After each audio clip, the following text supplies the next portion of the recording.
is always, whenever we read the story, they will be part of it from now on.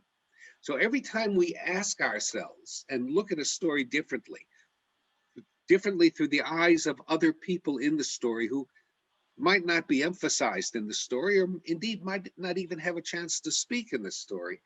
Every time we do that, we enhance not just the story itself, but our understanding of the story. This is why the Talmud and the midrash are multi volumes, and why we're still writing midrash and we're still composing the Talmud.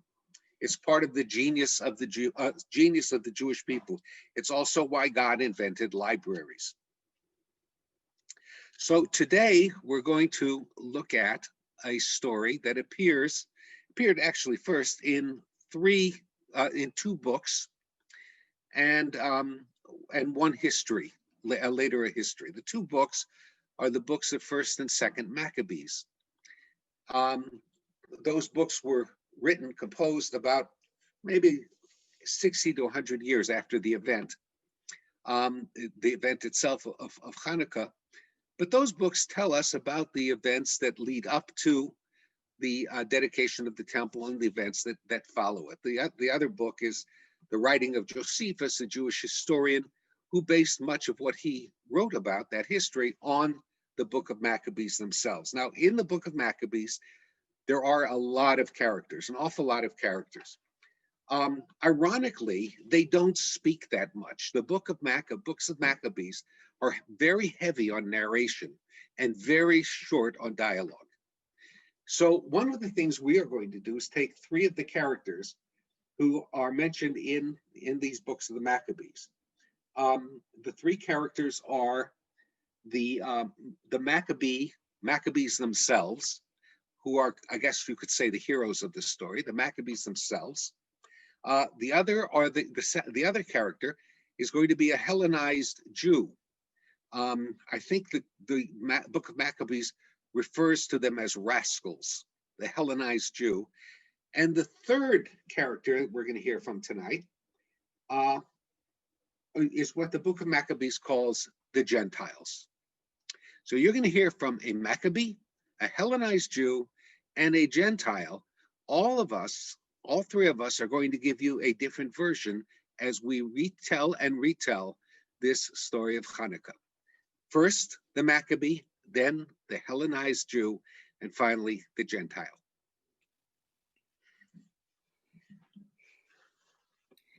King Antiochus came to our land like the hot, relentless winds that come off the desert, seething. He rolled in, blowing out hot words of arrogance, killing our people, stealing our sacred vessels, defiling our most sacred spaces. Our people, our joyous, beautiful, faithful people, were left without joy, as if the water of the sea had been drained. Can you imagine a sea without water? We withered, we wilted. Even the bridegroom and the bride could not rejoice. Even the children stopped playing in the streets. There was only mourning.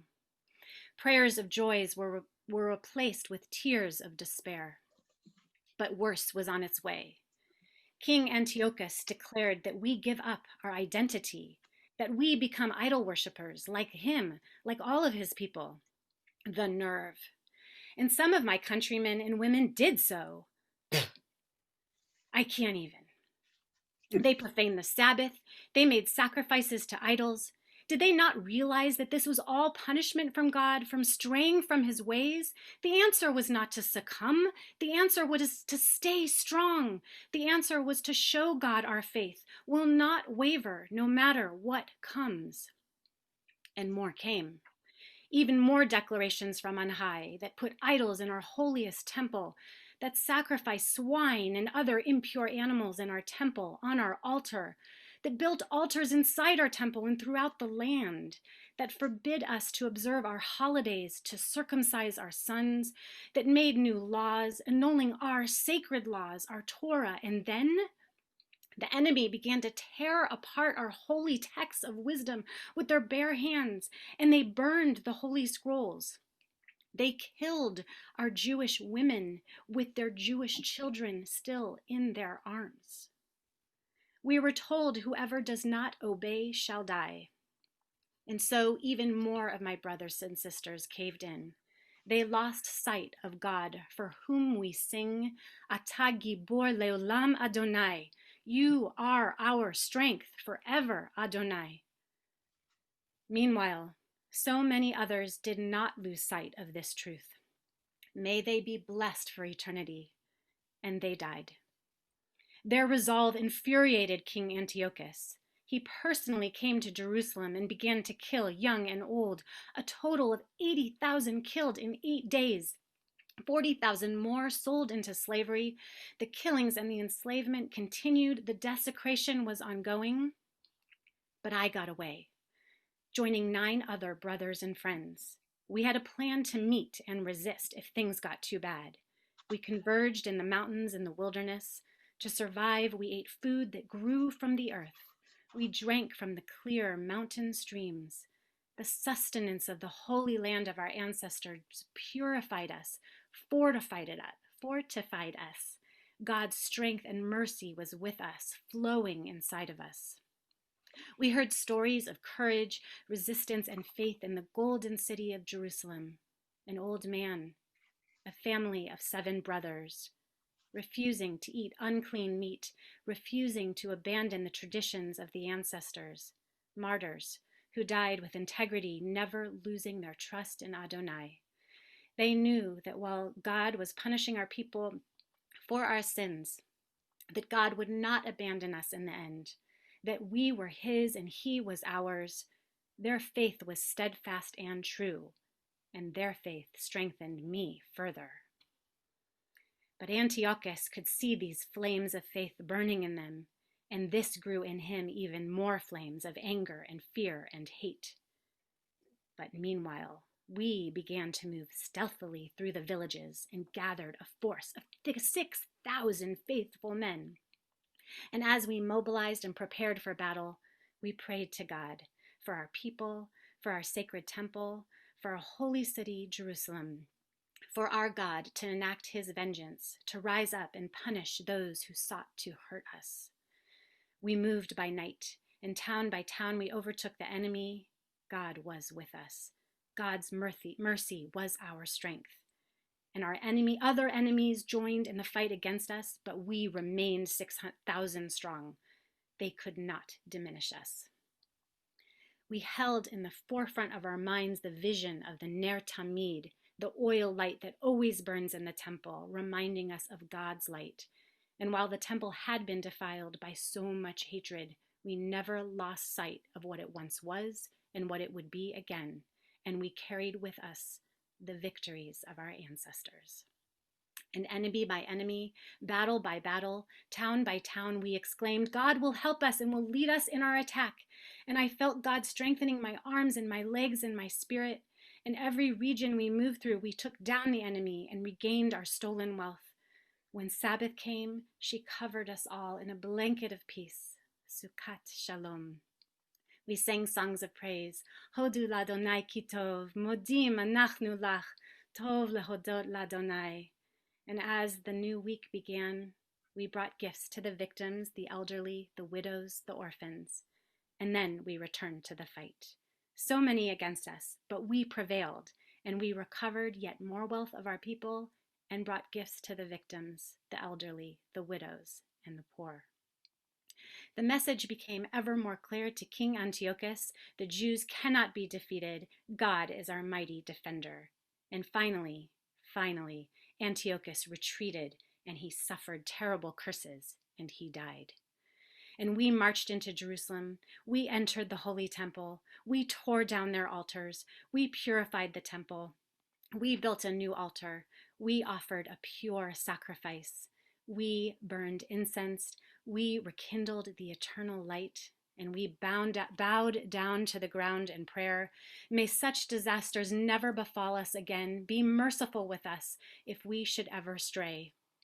We rededicated the altar, a Hanukah HaMizbeach, 2 years after the first desecration on the 25th day of Kislev. We celebrated 8 days in memory of Sukkot, the festival of booths, which we had not been able to celebrate these years during our fight for freedom. And we were humble, remembering our impermanence, as we were humble in the wanderings in the desert. And we were proud, remembering our courage, remembering the courage of our ancestors, the courage that runs through us, the courage in our bones, in our life force, an inner light burning so bright that is one with the light of God. What the Proverbs say is so true because I lived it. Ner Adonai Nishmat Adam, the soul of humanity is the lamp of God.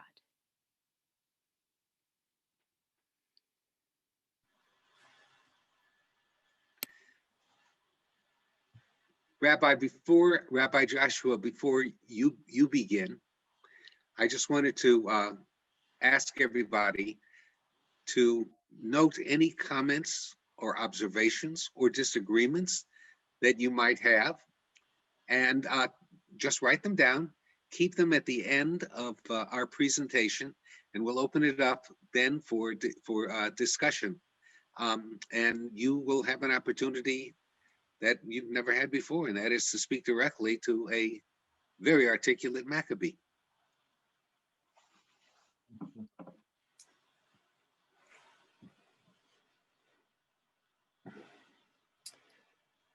So I don't know who scares me more in this story, the Greeks or the Maccabees.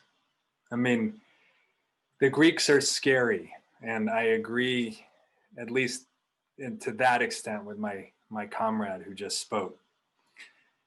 I don't want to minimize that.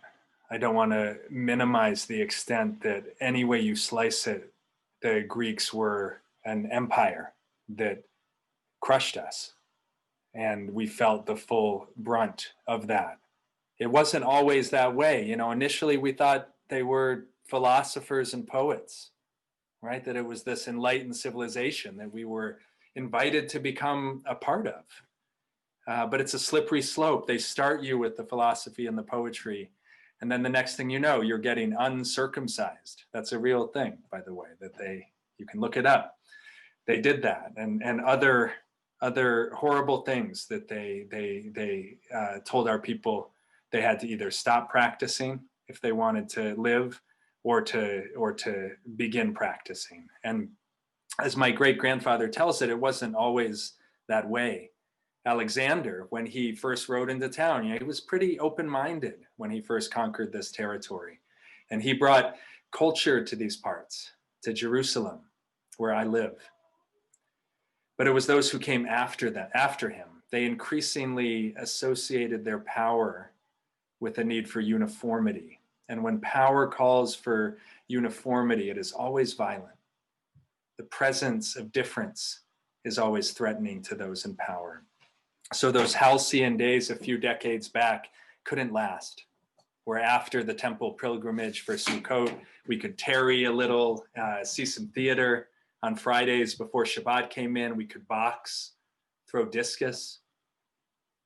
It's said that when Alexander first came to conquer, first came to Jerusalem, he was greeted by our high priest, Simon the Just, and that Alexander, as great as he was, got off his horse and bowed to Simon. He let us continue our practices initially. We were loyal, we paid taxes, we remained autonomous out of gratitude. And I'm not making this up. We named every child born in 329 BCE Alexander. And Greek culture flooded in. It was when Alexander died at the age of 29 that his kingdom was split, and we were right in the middle. It was Antiochus in the northern kingdom, the Seleucids, the Syrians, that moved in with more force. I was Jewish, but I increasingly thought of myself as Greek. There could be two identities, right? Somehow it felt more sophisticated and global. But increasingly there was a tightening, a shadow across the face of our neighbors who used to be more affable and kind to us. Slowly rites got scaled back. Slowly our rituals were disallowed. No Shabbat, no Brit Milah. I kept thinking at the time, it's a phase. It's an aberration. Things will naturally improve. I mean, we're Greek, right? But as things disintegrated, pressed to choose between Matityahu and Antiochus, we tried to choose Antiochus, repulsive as he was. Yes, we wanted to integrate. It's because we would tell ourselves we kept ourselves as a people aloof for so long that many misfortunes had befallen us. But the Maccabees were zealots like Pinchas was. First of all, their Judaism, their vision of Judaism isn't one I really relate to. They say being Jewish means one thing only, and they define it. They are killing those who they deem to be collaborators. That was the celebrated historical turning point of this Maccabee fairy tale that all of you tell yourselves when Matityahu killed a fellow Jew who was making an unkosher offering in Modi'in. That's the moment we celebrate as the beginning of our liberation. They're killing fellow Jews. They claim to be liberating our people, but no one ever anointed them our liberators. Do I admire those fellow Jews, as my comrade spoke of, willing to die to not publicly profane Jewish law? Yes, in a matter of speaking. But they weren't just willing to die. The Maccabees were focusing their zealotry on us. We were the safer target. I mean, we were attacked as Jews by armed Hasmonean priests from Modi'in. They called us elite. They called us urban. When they won, when they rededicated the temple, they forced observance. The new Maccabean Hasmonean state persecuted and prosecuted all Jews who disagreed with their rule. And within a generation or two, all of those fancy, lofty words, their leadership was as corrupt as Menelaus and the Seleucids. So is this what revolution looks like? Do the ends justify the means? And even if they do, doesn't it reveal the true colors if it so quickly reverts to corruption? This was Hanukkah. It was a Jewish civil war. The rabbis came up with the miracle of the oil to cover up what was a bloodbath between Jews. So it's strange. Can you imagine a nation, a people who would willingly choose to celebrate a civil war every year to dredge that up?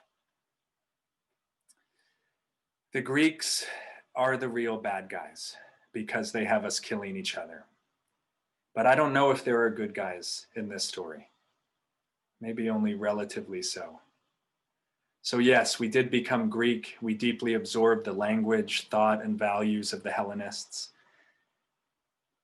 And we were Jews. We invented the hyphenated identity. Will history judge me for that? I know the Maccabees are the superheroes, the militarized warriors for independence. Kids want to grow up and be a Maccabee.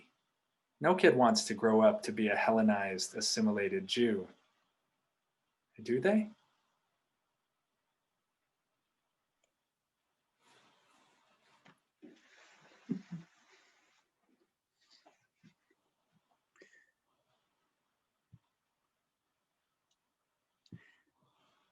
I am a Gentile, a descendant of the Gentiles who are described in the book of Maccabees, Greeks who lived in cities throughout the Greek Empire, including cities located in what was then called Samaria and Judea, what is present-day Israel. My ancestors established communities that reflected our historic Greek heritage. We created thriving economies. We built schools and academies where we taught our children mathematics and philosophy and science, and where they learned how to be good citizens. In every one of our cities, we encouraged our non-Greek neighbors to participate in our communal institutions. Our attitude was live and let live.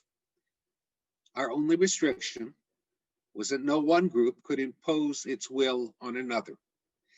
For nearly 2 centuries, we lived in harmony with our Jewish neighbors. In fact, in cities and towns throughout Judea and Samaria, it was sometimes difficult to determine who was a Jew and who was a Gentile. And then everything fell apart. Within a few short years after Antiochus became king, the long, peaceful, and productive relationship between two great cultures, Jews and Greeks, quickly devolved into hatred and bitter war. There is no such thing as a glorious war. In war, terrible things happen that cause soldiers and civilians alike to engage in soul searching. And so it was in this war. I'm here tonight to confess to you that what the Maccabean War taught me about myself and my people. And then I'm also going to ask you to engage in a bit of soul searching too. I'd like you to answer a question that's always bothered me, a question I have about the Jewish heroes you celebrate during this holiday of Hanukkah. So what did the war teach us Greeks about ourselves? After all this soul searching, what did we learn? Well, it taught us that the portrayal of Antiochus in the book of Maccabees is accurate. He and the Greek rulers who came after him were tyrants. They cared not at all for the welfare of their people. They cared only for themselves. I am ashamed to admit that we Greeks, we Gentiles, enabled his tyranny because most of us sat back and did nothing or agreed with his anti-Jewish policies. Even though we knew better, we convinced ourselves that Antiochus's war against the Jewish rebels was necessary because we had to restore law and order to our cities. I must also confess that we Greeks were not as open-minded as we wanted you to think. Oh, we were accepting of our Jewish neighbors, but only if they spoke like Greeks and dressed like Greeks and sent their children to Greek schools. It threatened us when some Jews wanted to be different. We didn't like that. It wasn't the Greek way. We wanted them to stop. Then we wanted them gone. This is not easy for me to say. If Antiochus was a model of tyranny, then we Gentiles, we Greeks, we were examples of how fear and self-interest can cause good people quickly to go bad. Those are just a few things I learned about myself and my people as I look back on those terrible days. Now maybe I can help you learn a few things too. But it's going to require some soul searching on your part. I know what you're thinking. Who the hell am I? A Greek, a Gentile, an outsider. Who am I to challenge Jewish conduct and attitudes? What chutzpah? That's a Yiddish word, by the way. Despite what that old guy in my big fat Greek wedding says, not every word has a Greek root. Chutzpah, maybe. But if you see the world through my eyes, you might learn something about your past that can help you shape your future.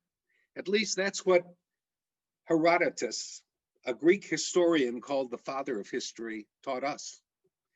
So consider this. There are 16 chapters in the book of Maccabees. The story of the dedication of the temple takes place in the 4th chapter. It's been my experience that most people really don't read the book beyond that point. But if you do, then you see that the dedication of the temple, it's not the end of the story. It's only the beginning. In the dozen chapters that follow, Antiochus and the kings who succeed him continue to persecute the Jews, which only causes more Jews to join the Maccabean rebellion, which then causes the Greek kings to double down on their war against the Jews, and so on and so on. The book ends as the Greek Empire is gasping its last breaths, soon to be replaced by Rome, and the son of the last Maccabean brother is poised to become the high priest of Israel. But I want to focus on events in the story that Jews and Gentiles usually gloss over. As the Maccabees grow stronger, they make war, not just on the Greek adversaries, but on other people in Judea and Samaria. The book of Maccabees refers to these other people simply as Arabs. Most of these people did not pose any real military threat to the Maccabees or to their Jewish neighbors. Then why, you might ask, did the Maccabees take their lands and plunder their possessions? Now, look, even a Greek Gentile can understand why the Maccabees wanted to rid the land of their Greek enemies. I can even understand, as a Gentile, why they wanted to establish a country that is governed by Jews and who rule in accordance with Jewish laws and traditions. I understand that. But what I cannot understand is why these Jewish heroes felt it necessary to expel the strangers in their midst, strangers whose roots in Judea and Samaria extend through generations, who pose no military threat to the Jewish people. So here's my question for you. Did the Maccabees view the war against Antiochus as a struggle for Jewish independence, freedom, and liberty? Or did they simply use that struggle as a rationale for conquest and expansion? Or perhaps, did they do both? Now that's a question that I, a Gentile, can pose, but really only you, a Jew, can answer, because the answer goes beyond politics to motive, which means you have to do some soul searching to find the answer. And I can't go there. Only you can. Herodotus, that old Greek historian, teaches us that the past predicts the future. Someday, history could put you in a similar situation to the one that the Maccabees confronted. You too might be building a Jewish country. In the process, you too might come face to face with strangers in your midst. Strangers whose ancestors lived on the land for generations and generations. Strangers who want a home just as you do. And then you might have to ask yourself a question that is very much like the one I just posed. Then, to find the answer, you will again have to look into your Jewish souls. And if that day should come, I hope your answer to my question will help you find the answer to your own.